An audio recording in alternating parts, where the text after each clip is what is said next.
Today is a Mazda 3 key. We're going to show you how to replace the battery. If you've got a Mazda and it looks similar to this, I'm sure it will be the same. Inside the key itself is a little square indentation. I simply poke down on that with a pick and it will release the top half of the key. Once the top half disregarded,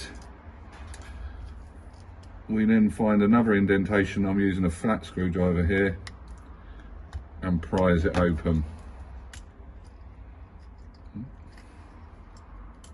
There we have it. The key battery is quite a small one on this one. It was the CR1620. So let's put a new one of these in.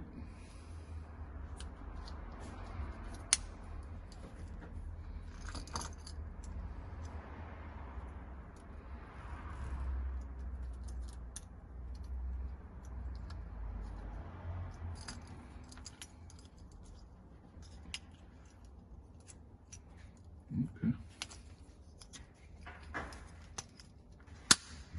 Clip it all back together.